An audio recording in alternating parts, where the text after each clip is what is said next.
हाय friends, मैं Shashikant Sharma from Soul Zone student. मैं आज आपको एनएमआईएस के प्रोजेक्ट रिपोर्ट के बारे में सारे कुछ बताने वाला हूँ, जिसमें आपको प्रोजेक्ट कैसे बनाना है, राइट। प्रोजेक्ट बनाने टाइम क्या क्या सावधानियाँ बरतनी है, आप कैसे टॉपिक को सिलेक्ट कर सकते हो, क्या टॉपिक लेना चाहिए, क्या मेथडोलॉजी यूज करना चाहिए, एंड आप प्रोजेक्ट कैसे सबमिट करना है, एवरीथिंग जो भी है प्रोजेक्ट से रिलेटेड एनएमआईएस का, वो सारा कुछ हम बताएंगे। और इसमें हम ये भी बताएंगे कि प्रोजेक्ट रिपोर्ट जो है वो क्यों इम्पोर्टेंस है किसी स्टूडेंट के लिए, राइट। इसे इजी वे में नहीं लेना है, अगर कहीं बनवाना है या किसी एक्सपर्ट का भी हेल्प लेना है तो कैसे आप एक बेटर कंपनी को जज करेंगे आप, वो भी हम बताएंगे आपको तरीका कि कैसे किसी कंपनी को जज करना है अगर कहीं रिपोर्ट बनवाना है। तो हम स्टेप बाय स्टेप ये बताना चाहूँगा कि एनएमआईएस का जो प्रोजेक्ट रिपोर्ट है वो पीजीडीबीएम है और एमबीए भी हैं। बहुत सारे कोर्सेज हैं जो आपको प्रोजेक्ट रिपोर्ट जमा करना होता है। अभी लेटेस्ट यूनिवर्सिटी ने एमबीए वर्जन भी लॉन्च किए हैं नर्सिंग मुंजी ने। पहले post graduate diploma in business management थे, अब master of business administration MBA हो गया है। तो इसमें ज़्यादा फ़र्क नहीं है, सारे चीज़ें सेम वही पैटर्न है और सबका अपना अपना एक मेजर सब्जेक्ट होता है, जैसे एचआर हो गया, फिनेंस, मार्केटिंग, ऑपरेशन। तो स्टूडेंट जो भी हम एनएमआईएस एमबीए का प्रोजेक्ट लाएंगे वो एज पर यूनिवर्सिटीज़ के गाइडलाइन दिया हुआ है, उस गाइडलाइन को फॉलो करना है। टॉपिक सिलेक्शन करना है, सबसे पहले आपको टॉपिक होता है। तो टॉपिक सेलेक्ट करने के लिए आपके मेजर सब्जेक्ट के अकॉर्डिंग करना है। जैसे आप फिनेंस हो तो फिनेंस से रिलेटेड ही टॉपिक होना चाहिए कि कोई मार्केटिंग का ले लिया, मार्केटिंग का टॉपिक मार्केटिंग से रिलेटेड होना चाहिए।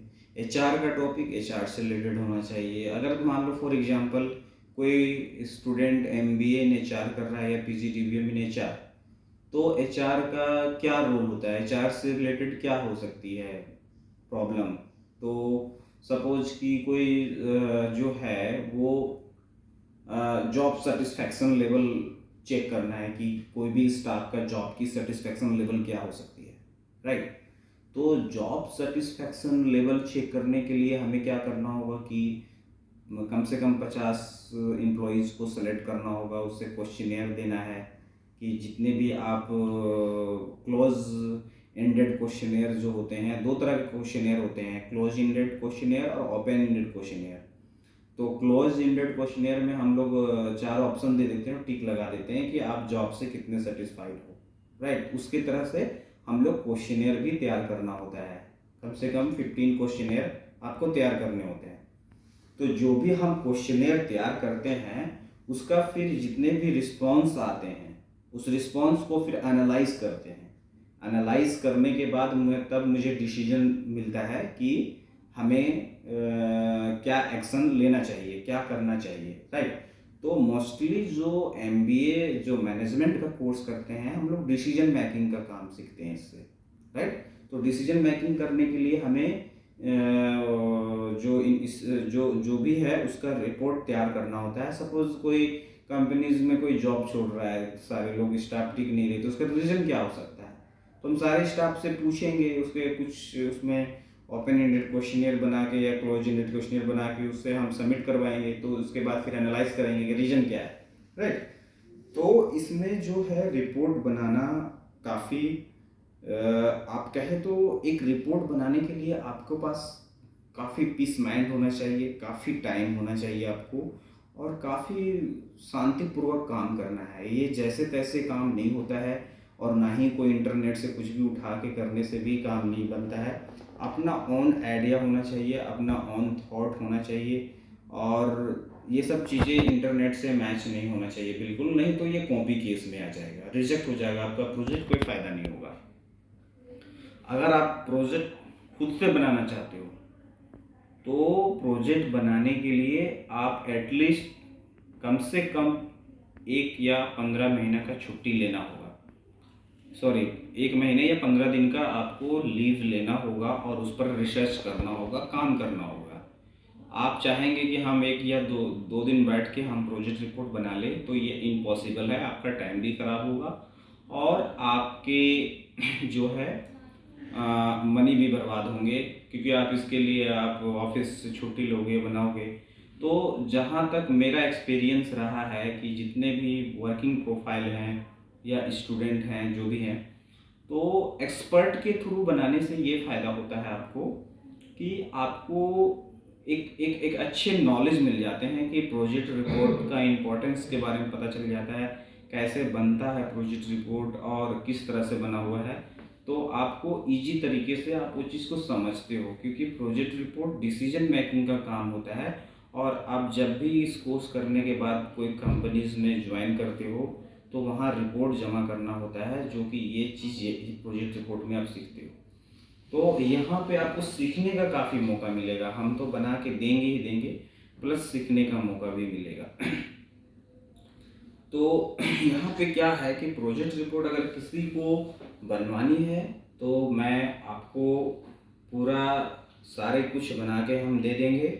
आप उसको रीड आउट करेंगे और सबमिट कर सकते हैं डायरेक्ट, या फिर आप मॉडिफाई करके भी सबमिट कर सकते हैं या डायरेक्ट भी कर सकते हैं।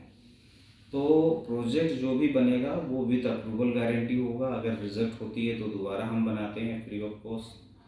एंड आप उससे लर्निंग भी कर सकते हो, लर्निंग पर्पस में भी यूज कर सकते हो, जैसे भी आपको कंफर्ट लगे आप यूज कर सकते हैं प्रोजेक्ट रिपोर्ट। तो अब यहाँ बात ये आती है कि प्रोजेक्ट रिपोर्ट अगर किसी एक्सपर्ट से हेल्प लेते हो, यहाँ 2 है तरीके से लोग प्रोजेक्ट बनाते हैं, या तो खुद बनाएंगे या तो एक्सपर्ट से हेल्प लेंगे। खुद बनाने के लिए मैंने बता दिया, काफ़ी टाइम टेकिंग होना चाहिए आपको, सीखने के लिए पूरा चीज़ रीड आउट करना है, आपको प्रैक्टिस करना है, काफ़ी टाइम कंज्यूमिंग होगा। तो यहाँ पे देखा जाता है कि मोस्टली लोग जो है वो एक्सपर्ट का ही हेल्प लेंगे प्रोजेक्ट बनाने में।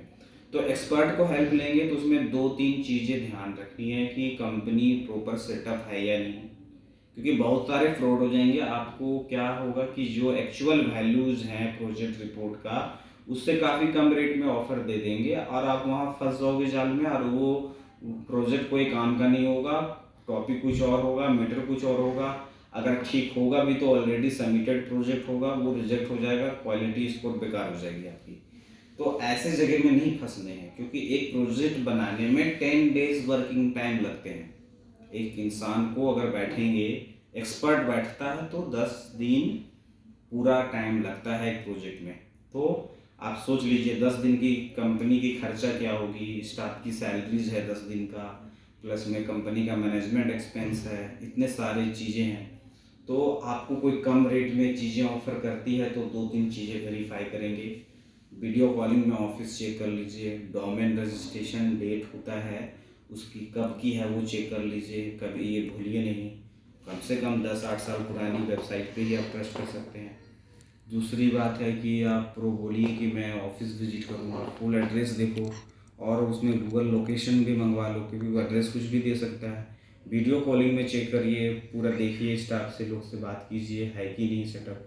तो ये सब चीज़ें करना ज़रूरी है, और ये सब चीज़ें आपको मेरे यहाँ प्रॉपर मिल जाएगी। मेरी काफ़ी अच्छी ऑर्गेनाइजेशन है, कंपनी है, दिल्ली में है, नोएडा में है, राइट। आप प्रॉपर ऑफिस विजिट कर सकते हैं, ऑफिस देख सकते हैं कैसा है, और यहाँ पूरा आपको एक्सपर्ट मिलेंगे। मेरे यहाँ सारे सब्जेक्ट का एक्सपर्ट होते हैं, और हम लोग जो है प्रोजेक्ट डिलीवरी करने से पहले खुद क्वालिटी चेक करता हूँ कि कैसा है क्या नहीं है। तो आपको क्वालिटीज़ के मामले में काफ़ी बेटर मिलेगी, विथ अप्रूवल गारंटी मिलेगी। अगर रिजेक्ट होता है तो दोबारा फ्री ऑफ कॉस्ट बना के देते हैं, कोई चार्ज नहीं लगता है। तो आपको एक जेन्युइन जगह से काम लेने के लिए आपको जेन्युइन अमाउंट भी पे करना होता है। आप सोचते हो कि मैं इधर उधर से काम चला लेंगे, लेकिन वो सब कुछ नहीं होगा, कॉपी केस में आएगा, टाइम बर्बाद होगा। तो ऐसा काम नहीं करना है। इन्वेस्ट करना है पढ़ाई में तो अच्छे से करना है। लाइफ में एक ही बार मौका मिलता है, बार बार तो है नहीं कि आप इन्वेस्ट करने हैं आपको। तो क्वालिटी वर्क्स में जाइए, ब्रांडेड कंपनी के साथ काम कराइए जो सॉल्व जोन प्रोवाइड करवाती है। और मैंने अगर कहीं से कम रेट में ऑफर मिल रहा है तो 2-3 वेरिफिकेशन पूरा प्रो करिए आप। होप ये वीडियो आपको पसंद आई होगी।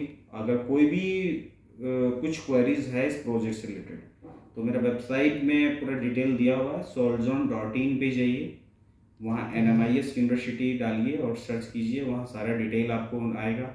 और मेरा वेबसाइट विजिट करने के बाद आप नंबर भी दिया हुआ है, वहाँ डायरेक्ट मेरे नंबर पे भी बात कर सकते हैं। मेरा नंबर है 8882309876, और एक है मेरा वेबसाइट है solvezone.in, SOLVEZONE.in।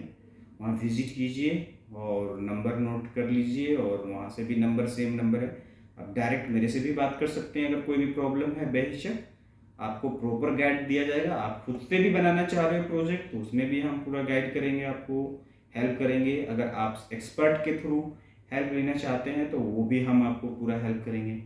तो दोनों सिचुएशन में आप मेरे से गाइडेंस ज़रूर लीजिए अगर आपको प्रोजेक्ट बनाना है, क्योंकि मेरी जो कंपनी है वो 15 ईयर्स एक्सपीरियंस है इस मामले में, और आपको काफ़ी अच्छा हेल्प मिलेगा। Thank you.